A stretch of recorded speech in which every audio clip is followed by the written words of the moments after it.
नमस्कार, आप देख रहे हैं दूरदर्शन किसान। खेती और किसानी से जुड़े हमारे इस खास कार्यक्रम में आप सभी का स्वागत है। मैं हूं आपके साथ ज्योत्सना टंडन। आइए कार्यक्रम की शुरुआत करते हैं और आपको बताते हैं हमारे आज के खास कार्यक्रम में क्या है आपके लिए। केंद्र और किसानों के बीच कृषि कानूनों को लेकर नवे दौर की वार्ता की तैयारी। देश में हुई बर्ड फ्लू महामारी की पुष्टि।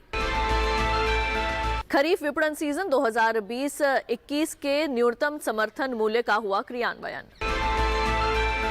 अब आइए आपको खबरें बताते हैं विस्तार से। देश में कृषि कानूनों को लेकर केंद्र और किसानों के बीच 8वें दौर की वार्ता हुई, लेकिन उसमें किसी प्रकार का कोई निष्कर्ष नहीं निकला। इस वजह से अब नवे दौर की वार्ता की शुरुआत की जा रही है। आइए दिखाते हैं इस पर आपको एक खास रिपोर्ट। सरकार एवं किसान संगठनों के बीच आज दिल्ली के विज्ञान भवन में 8वें दौर की बातचीत हुई। इस बैठक में केंद्रीय कृषि एवं किसान कल्याण मंत्री नरेंद्र सिंह तोमर, रेल मंत्री पीयूष गोयल और वाणिज्य एवं उद्योग मंत्री सोम प्रकाश और किसान संगठनों के प्रतिनिधियों ने भाग लिया। बातचीत सौहार्दपूर्ण वातावरण में संपन्न हुई, लेकिन किसी ठोस नतीजे पर दोनों पक्ष नहीं पहुंचे। इसलिए अगली बैठक अब 15 जनवरी को पुनः आयोजित होगी। सरकार का लगातार यह आग्रह रहा कि रिपील के अतिरिक्त कोई और विकल्प अगर यूनियन दे तो सरकार उस पर विचार करेगी, लेकिन बहुत देर तक चर्चा के बाद भी कोई विकल्प प्रस्तुत नहीं किए जा सके और इस चर्चा का दौर यहीं स्थगित हुआ और यूनियन और सरकार दोनों ने मिलकर ये तय किया है कि 15 जनवरी को पुनः दोपहर 12 बजे वार्ता के लिए इकट्ठा होंगे। एवियन इन्फ्लुएंजा की पुष्टि देश के कई राज्यों में हुई है और इसी के संदर्भ में दूरदर्शन किसान ने बातचीत की डेयरी एवं पशुपालन विभाग के सचिव श्री अतुल चतुर्वेदी से। आइए दिखाते हैं उस बातचीत के कुछ अंश। H5N1 एवियन इन्फ्लुएंजा वायरस, यह देश में ही नहीं बल्कि पूरे विश्व में भी अनेक देशों में ये फैला हुआ है और एक ख़ास तौर से पक्षी और जो बत्तख है, मुर्गे हैं, इसमें ये बीमारी फैलता है और इसके लिए भारत सरकार भी लगातार प्रयासरत है कि इस बीमारी से मुक्ति पाया जाए। लेकिन अभी हाल में ही ये देखा गया है कि फिर से देश में एक बार इस तरह के वायरस देखने को मिला है। इसी मुद्दे पर बात करने के लिए आज हमारे साथ हैं अतुल चतुर्वेदी जी, जो एनिमल हस्बेंड्री डेयरी विभाग के सेक्रेटरी हैं। सर, जिस तरह से ये इन्फ्लुएंजा वायरस अभी देश भर में फैला है, सर इसको किस रूप में आप देखते हैं? देखिए, ऐसा है कि ये जो बीमारी है 2006 से हमारे देश में मौजूद है और नॉर्मली ये माइग्रेटरी बर्ड्स के द्वारा आती है, जो कि जनरली विदेशों से हमारे यहाँ उड़ के जो पक्षी आते हैं तो सितंबर और अक्टूबर के महीने में और जनवरी, फरवरी, मार्च के महीने में, जाड़े के समय में नॉर्मली ये पक्षी जब उड़ के आते हैं तो ये जगह जगह से बीमारी लेके आते हैं और फिर यहाँ पे उनकी बर्ड की ड्रॉपिंग्स वगैरह जो गिरती हैं या उनके द्वारा ये बीमारी देश में फैलती है। और हमारे यहाँ पे इसके ऊपर में जो स्टैंडर्ड एक्शन प्लान है वो 2006 से हम लोगों ने बनाया था, उसको हम अपडेट करते रहते हैं। लेटेस्ट जो उसका अपडेशन है वो हमने 2021 में अभी फिर से बर्ड फ्लू के आते ही किया है। और ये जो बीमारी है नॉर्मली आज की तारीख में जो फैली हुई है, ये 5 स्टेट्स में फैली है। 6ठे स्टेट में अभी कंफर्मेशन आना बाकी है, लेकिन 5 स्टेट में फैली हुई है। और हिमाचल में H5N1 है और बाकी सारी स्टेट्स में H5N8 वाला वायरस है।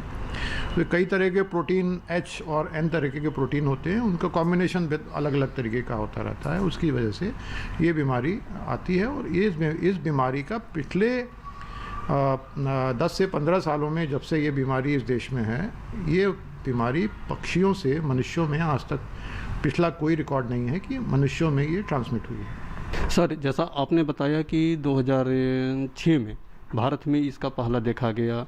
और सर इससे पहले अगर हम बात करते हैं तो 1996 में चाइना में देखा गया और 1997 में सर हांगकांग में कुछ मनुष्य में भी ये पाया गया है। सर इतने साल हो गया, भारत में अगर हम देखें तो लगभग 14 साल हो गया और विश्व लेवल पर हम चाइना में देखते हैं तो लगभग सर 24 साल के आसपास हो रहा है। अभी तक इससे निजात क्यों नहीं पाया गया सर? देखिए, जैसा मैंने कहा कि ये बीमारी जो है वो वायरस के द्वारा फैलती है और वायरस की जो प्रकृति है वो म्यूटेट करने वाली है। समय समय पे म्यूटेट बड़ी जल्दी जल्दी होता रहता है। जैसे अभी आप कोविड में देख रहे हैं कि एक कोविड का एक वायरस ठीक नहीं हुआ, यूके से दूसरा म्यूटेंट वायरस एक और आ गया। इसी तरह से वायरस जो है वो वायरस में म्यूटेशन होता है, इसलिए इस बीमारी से छुटकारा पाना बहुत ही मुश्किल है।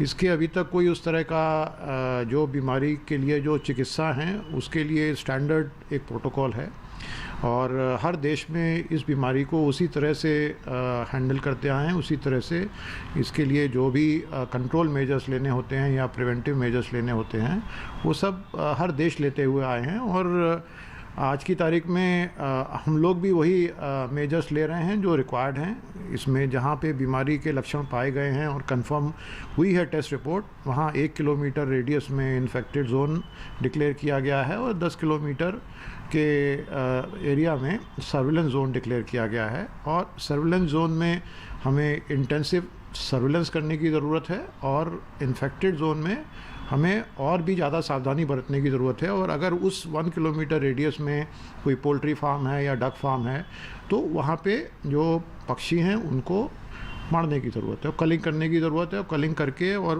उनको अच्छे से बरी करने की ज़रूरत है जिससे कि वह बीमारी उस 1 किलोमीटर रेडियस के बाहर ना फैले। सर अभी जैसे कुछ आपने स्टेट्स भी बताया कहीं पर सर जैसे पक्षी हैं उसमें है और पक्षी को भी मारा जा रहा है और ख़ासतौर से भी जैसे केरला है सर, केरला में बतख है, मुर्गी है, इसमें भी हुआ है। सर पोल्ट्री अगर हम उद्योग को देखते हैं तो भारत में कितना इसका असर पड़ने वाला है? देखिए, अभी जो स्टेट्स जहाँ पे ये बीमारी रिपोर्ट करी गई है उसमें हरियाणा और केरल, ये 2 स्टेट के अलावा बाकी जो 3 स्टेट्स हैं उसमें या तो ये बीमारी कौओं में पाई गई है या फिर जो बाहर से पक्षी उड़ के आते हैं और जो वाइल्ड लाइफ सेंचुरीज़ में रहते हैं उनके ऊपर में पाई गई है। तो उससे हमारे मुर्गी उद्योग पे कोई असर नहीं पड़ेगा। लेकिन केरला में, क्योंकि केरला में ये बीमारी बत्तख में पाई गई है, तो बत्तख के जो फार्म्स हैं उन सब में करीब 45,000 बत्तखों को करीब उसमें अभी जो इन्फेक्टेड जोन 1 किलोमीटर रेडियस में आते थे उनकी कलिंग कर दी गई है। और इसमें एक कंपनसेशन दिया जाता है फार्मर्स को, जिनकी की डक्स को कल किया जाता है उनको कंपनसेशन दिया जाता है और कंपनसेशन में भारत सरकार अपना 50% अंश देती है और 50% अंश स्टेट गवर्नमेंट का होता है। इसके अलावा जो हरियाणा में जो कंफर्मेशन आया है, आज सवेरे में ही आया है इसके टेस्ट का रिपोर्ट का, और वहाँ पे ये बीमारी मुर्गियों में है और 25 फार्म्स हैं जिसमें कि ये बीमारी इन्फेक्टेड जोन जो 2 एपिसेंटर हैं वहाँ पे जहाँ पे ये रिपोर्ट हुई है, तो वहाँ पे भी अब कलिंग की कार्रवाई के लिए निर्देश दिए जा रहे हैं। सर ये जो 5 स्टेट है जिसमें फैला हुआ है, इसके अलावा सर और जो स्टेट है इंडिया में वहाँ पर मुर्गी पालक जो है और जो ख़ास तौर से किसान है उनको रक्षा के लिए, उनको सिक्योरिटी के लिए, जिससे आर्थिक रूप से नुकसान ना हो, उसके लिए क्या एहतियात बरतने की सलाह दी जा रही है? तो हम लोगों ने जो यहाँ से एडवाइज़री जारी करी है सारी स्टेट्स को, और उसके अलावा जो अफेक्टेड स्टेट्स हैं उनको स्पेशल एडवाइजरी जारी करी गई है।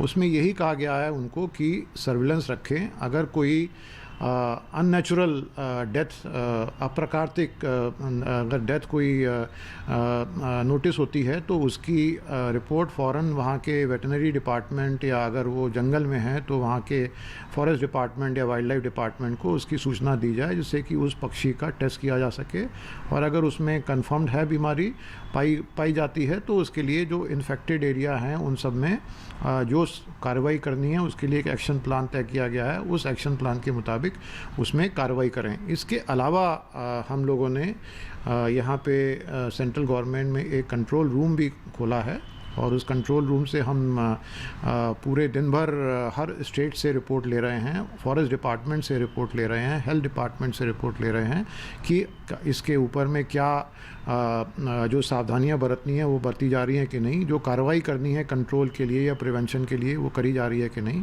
इसके अलावा यहाँ से कल एक सेंट्रल एक्सपर्ट टीम भी डिप्यूट की गई है जो कि केरल में और हरियाणा में और हिमाचल में, इन 3 स्टेट्स में जाएगी, अलग अलग टीमें, और ये टीमें जाके वहाँ पे ओवरसी करेंगी कि वहाँ पे जो कंट्रोल मेजर्स हैं उनको किस तरह से किया जा रहा है और उसको आगे कैसे कार्रवाई करनी है।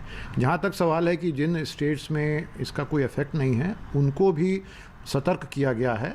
कल में मैंने इन सारी स्टेट्स के जो प्रिंसिपल सेक्रेटरीज़ और डायरेक्टर्स हैं उनके साथ में मैंने वीसी से मीटिंग करी है। उन सबको बताया गया है कि किस तरह से उनको सावधानियां बरतनी हैं। इसके अलावा हम लोगों ने नेशनल डिसास्टर मैनेजमेंट अथॉरिटी के सेक्रेटरी के साथ मिलके एक और मीटिंग भी कल सारे स्टेट्स के animal husbandry department, health department और स्टेट डिसास्टर मैनेजमेंट अथॉरिटी के जो ऑफिशियल्स हैं उनके साथ भी कल एक डिटेल मीटिंग करी है और उनको कैसे सतर्क रहना है, क्या सावधानियां बरतनी हैं, अगर कोई अननेचुरल डेथ कहीं पे किसी पक्षी की होती है तो उसको कैसे रिपोर्ट करना है, कैसे टेस्ट करना है, उन सब के बारे में उनको जानकारियाँ और एडवाइजरी दी जा चुकी है। सर जैसे मुर्गी पालक हैं वो सर अगर जो उनसे ख़रीदना चाहता है जो खाने के पर्पज़ से, तो सर क्या उसको अभी कुछ रुकना चाहिए सावधानी के रूप में कि हाँ अभी हमें जो है उसको मांस को नहीं लेना है या उसको खाए कोई दिक्कत नहीं है? देखिए, जैसे मैंने कहा कि पिछले 10 से 15 साल जब से ये बीमारी हमारे देश में है, आज तक कभी भी मनुष्यों में ये बीमारी ट्रांसमिट नहीं हुई है, पहली बात। दूसरी बात है कि जो चिकन मीट या फिर अंडे खाने की बात है वो पूरी तरह से सुरक्षित हैं। उनको उबाल के, अंडों को अच्छे से उबाल के खाया जाए और अगर चिकन खानी है, मीट खाना है तो उसको अच्छे से पका के खाया जाए। इसके अलावा इसमें और कोई प्रॉब्लम नहीं है। ये सब चीज़ें खाई जा सकती हैं और इनसे बीमारी मनुष्यों में जाने की कोई संभावना नहीं है। सर भोपाल में जो लेबोरेटरी हैं, इसके अलावा सर जैसे अगर हम नॉर्थ ईस्ट की बात करते हैं वहाँ, या जैसे साउथ की अगर हम सर बात करते हैं, क्या लेबोरेटरी और भी स्थापित करने की कुछ योजना है जिससे कि तत्काल उनको जिस स्थान पर, जिस स्टेट में है वहाँ पर उसको परीक्षण करके जल्द से जल्द बता दिया जाए? देखिए, जहाँ तक इनिशियल टेस्ट का सवाल है तो जो RT-PCR टेस्ट जिसको बोलते हैं, जो कोविड में भी आजकल लोग नाम जान गए हैं RT-PCR टेस्ट का, वो RT-PCR टेस्ट इसमें किया जाता है और वो RT-PCR टेस्ट किसी भी लेबोरेटरी में किया जा सकता है, चाहे वो वेटनरी यूनिवर्सिटीज़ हैं वहाँ की लेबोरेटरी में हो या स्टेट की जो डिस्पेंसरी जो लेबोरेटरीज़ हैं वहाँ पे इसका टेस्ट किया जा सकता है। उसके बाद अगर ये बीमारी वहाँ पे पाई जाती है और कंफर्म आता है तो उसके बाद वो वायरस सेपरेशन की जो फाइनल कंफर्मेशन रिपोर्ट है वो भोपाल के द्वारा होती है। लेकिन जहाँ तक हर स्टेट में सुविधा का सवाल है, सुविधाएं हर स्टेट में हैं जो कि इनिशियल टेस्ट करा के डिटेक्ट कर सकती हैं कि बीमारी है कि नहीं, लेकिन फाइनल कंफर्मेशन के लिए हमारे देश में भोपाल की लैब को ही ऑथराइज़ किया गया है जो कि फाइनल कंफर्मेशन देती है, जिसके लिए सैंपल वहाँ से अगर इनिशियल टेस्ट में पॉजिटिव पाया जाता है तो उसके बाद भेजा जाता है। सर जैसे ये जो बीमारी पूरा फैला हुआ है, तो जैसे स्वाइन फ्लू के भी था, उस पर भी टीका वगैरह निकला है और लगाने के भी चल रहा है व्यवस्था, तो क्या इसमें भी कुछ इस तरह से है बर्ड फ्लू के लिए वैक्सीनेशन?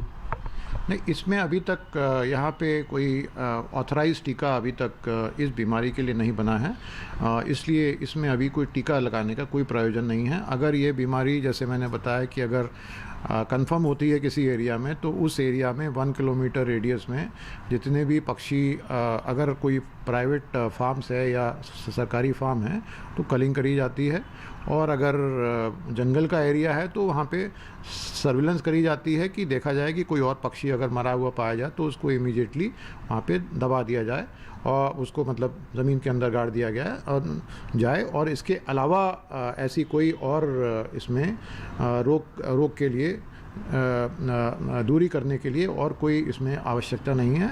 उसके लिए जो सैनिटाइजेशन होता है और जो उसमें दवाई छिड़कने वाला काम होता है वो सब काम साथ साथ में करना होता है। उसके लिए एक स्टैंडर्ड प्रोटोकॉल लेट डाउन है जो हम लोगों ने हर स्टेट को बता दिया है। सर जैसे अभी केरला सरकार ने भी वहाँ पर उसको कुछ जैसे बतख है अगर उसको मरता है या मारा जाता है तो उसको कंपनसेट दिया जा रहा है। सरकार केंद्र सरकार की तरफ से भी कुछ इस तरह से योजना है। मैंने अभी आपको बताया था कि जहाँ पे भी पक्षियों को मारा जाता है इन्फेक्टेड जोन में 1 किलोमीटर रेडियस की, तो उसमें जो किसान हैं जिनके पक्षियों को मारा जा रहा है उसमें उनको कंपनसेशन दिया जाता है। उसका 50% अंशदान हम लोग देते हैं केंद्र सरकार से और 50% अंशदान स्टेट गवर्नमेंट देती है।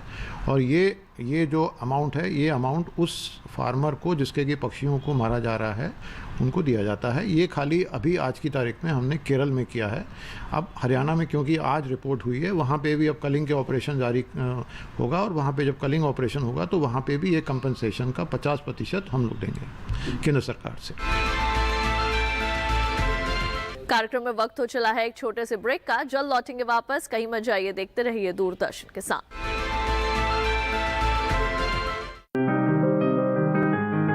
बीमारियों से कैसे बचेगी फसल, मवेशियों की मुश्किलों का क्या है हल, कहां से लाएं बीज, कितनी लगेगी खाद, किसानों के हर फोन का विशेषज्ञ देंगे जवाब। देखिए हेलो किसान लाइव सोमवार से शुक्रवार शाम 6 बजे।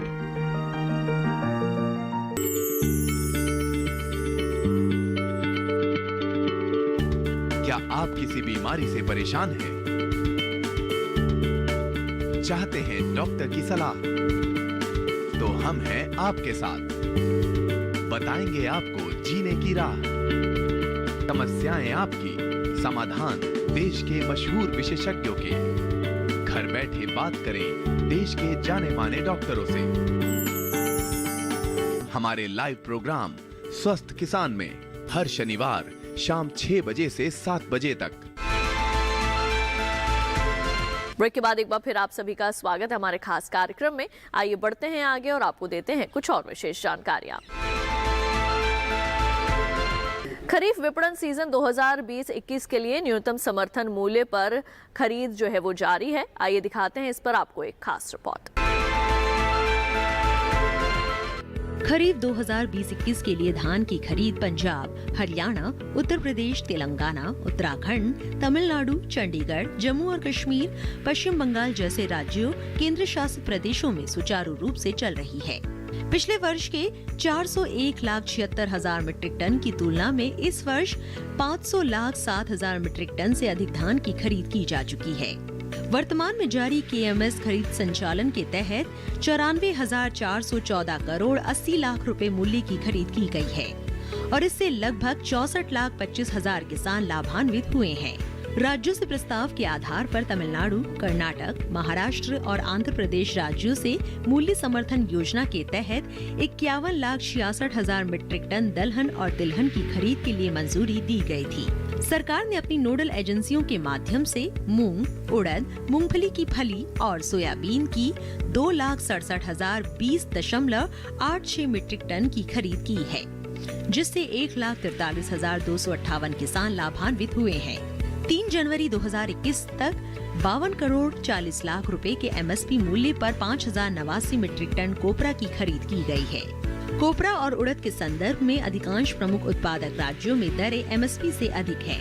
3 जनवरी 2021 तक 76,60,886 कपास की गांठें खरीदी गई, जिनका मूल्य 22,410 करोड़ 54 लाख रुपए है, जिससे 14,82,657 किसान लाभान्वित हुए हैं। 3 कृषि कानून कृषि समग्र विकास का बनेगा आधार। आइए दिखाते हैं इस पर आपको एक खास रिपोर्ट। हाल ही में केंद्र सरकार द्वारा बड़े कृषि सुधारों की मंजूरी देते हुए 2 महत्वपूर्ण कृषि से संबंधित कानूनों को स्वीकृति देकर लागू किया है। इसमें से एक कानून है कृषि उपज व्यापार तथा वाणिज्य संवर्धन एवं सुविधा अधिनियम 2020। इस कानून के बनने से एक ऐसी कानूनी व्यवस्था लागू होगी जिसमें किसान को अपनी उपज जो उसका उत्पाद है उसको बेचने की स्वतंत्रता मिलेगी। वो उत्पाद वो किसे बेचे, कब बेचे, कितने दाम पे बेचे, ये इसको निर्धारण करने की किसान को उसको चॉइस मिलेगी और इससे वह अपने उत्पाद का राज्य के अंदर या अंतर्राज्यीय व्यापार कर सकेगा और उसको इसके लिए ना तो कोई फीस लगेगी, ना कोई कमीशन देनी होगी। और इसमें एक ट्रेड एरिया का परिकल्पना की गई है और ये ट्रेड एरिया वो क्षेत्र है जहाँ पर जो APMC कानून से द्वारा स्थापित मार्केट है उसके बाहर का जो क्षेत्र है उसको ट्रेड क्षेत्र की परिभाषा में लाया गया है। और इस क्षेत्र में अगर किसान किसी भी निर्यातक, किसी भी रिटेलर, डिस्ट्रीब्यूटर, होलसेलर के साथ अपनी उपज को बेचना चाहता है तो उसको पूरी स्वतंत्रता रहेगी और उसका इसके लिए पूरा एक कानूनी ढांचा उसके पास उपलब्ध रहेगा। तो ये एक बहुत बड़ा सुधार आएगा, क्योंकि अभी तक किसान को ये बाध्यता थी कि अगर वो अपना उत्पाद बेचता है, उपज को बेचता है, तो उसको मार्केट जो स्थापित है APMC एक्ट के तहत राज्यों में, उसमें उसको वो उपज का विक्रय करता था और वहाँ पर उसको बेचने के दौरान उसको फीस लगती थी, कमीशन लगता था और उसको जो दर बाज़ार द्वारा निर्धारित होता था वो उसको मिलता था। तो ये एक बहुत बड़ा सुधार है जो कृषि क्षेत्र में बहुत सारी संभावनाओं को सृजित करेगा। इससे सर्वप्रथम ये माना जा रहा है कि ग्रामीण क्षेत्रों में किसान के फार्म गेट लेवल पे संरचनाओं का निर्माण होगा, वहाँ पर रोजगार के अवसर पैदा होंगे, क्योंकि जब कोई निर्यातक या कोई प्रोसेसर या रिटेलर, होलसेलर किसान के फार्म गेट पे ख़रीदने के लिए जाएगा तो वहाँ पे एग्रीगेशन के द्वारा जो ज़रूरतें सृजित होंगी वो उसमें संरचनाओं का निर्माण होगा और उसका लाभ कृषि क्षेत्र को मिलेगा। और इसी के मद्देनज़र किसान को संगठित करने के लिए और एग्रीगेशन की जो एक चुनौती है, क्योंकि छोटे और मझोले किसान जो हैं उनको अपनी उपज को अगर सीधे बेचना है तो एक एग्रीगेशन की आवश्यकता पड़ सकती है। उसके लिए केंद्र सरकार ने FPO के गठन की 10,000 FPO के गठन की बड़ी योजना की स्वीकृति दी है और उसके राशि भी आवंटित कर दी गई है। उसके इन FPO के निर्माण से किसानों को और संगठित होने और अपनी जो उपज है उसके दर के में जो समझौता करना है या जो बेचने के दौरान उसको क्या दर मिलनी चाहिए उससे नेगोशिएट करना है ट्रेडर से। दूसरा जो कानून है वो कृषि सशक्तिकरण संरचना मूल आश्वासन एवं कृषि सेवा का करार कानून है। ये कानून का जो नाम है उसी में उसकी पूरी नियति निहित है। ये कानून सशक्तिकरण और संरक्षण की बात करता है और ये सशक्तिकरण संरक्षण किसान का है, क्योंकि अब किसान अपनी फसल लगाने के पूर्व ही उसके बेचने के लिए एक लिखित करार कर सकेगा और ये कानूनी ढांचा उसको इस कानून के तहत उपलब्ध हो सकेगा। और इसके तहत किसान अपने फसल बोने से पूर्व ही किसी ट्रेडर के साथ या किसी निर्यातक के साथ या किसी भी होलसेलर रिटेलर के साथ इस तरीके के करार कर सकेगा कि वो फसल किस गुणवत्ता की लगाएगा और उसको क्या दाम की अपेक्षा है, और दाम का भी स्पष्ट उल्लेख, जो उसकी फसल का उसको मूल्य मिलेगा उसका भी स्पष्ट उल्लेख करार में रहेगा।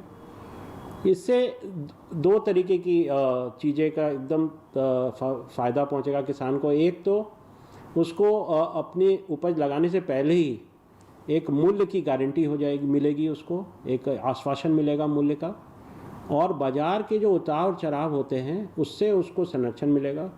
जो फार्मिंग के संग रिस्क इन्वॉल्व है वो जो जोखिम है, वो जोखिम किसान और ट्रेडर दोनों मिल के साझा करेंगे। दूसरा चीज़ जो बहुत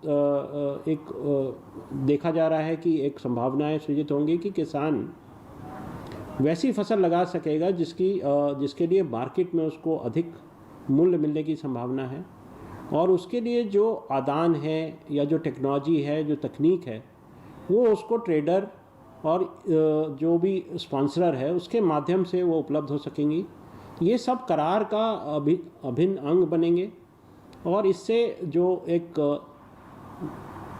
भारत सरकार का बड़ा लक्ष्य है किसान की आय को वृद्धि करना, उसको एक निश्चित सुनिश्चितता मिलेगी। तीसरा कानून जो है वो है कि एसेंशियल कमोडिटीज़ एक्ट में ये प्रावधान किया गया है कि जो कृषि के जो उत्पाद हैं उनको अब किसी सीमा में नहीं रखा जाएगा, और अगर उसको किसी सीमा में बांधना है तो उसके लिए बहुत विशेष परिस्थिति में ही उनको मतलब उनका रेगुलेशन किया जाएगा।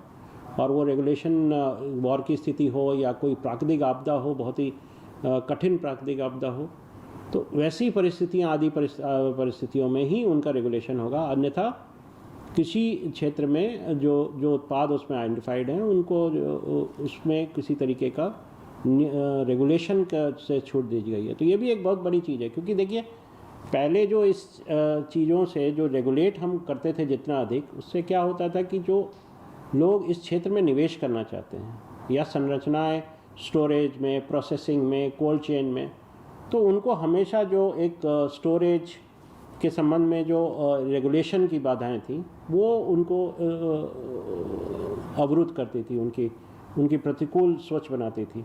लेकिन ये सब सेक्टर खुल जाने से ये संभावनाएं बढ़ गई हैं कि इस क्षेत्र में खूब सारा निवेश होगा, और स्पेशली ग्रामीण क्षेत्र में रोजगार के अवसर सृजित होंगे, और जो किसान जो एक सब्सिस्टेंस लेवल पे काम करता था वो अब एक एंटरप्रेन्योर के रूप में कार्य कर सकेगा, क्योंकि उसको अपने उत्पाद को बेचने की संभावनाएं पूरी खुल गई हैं।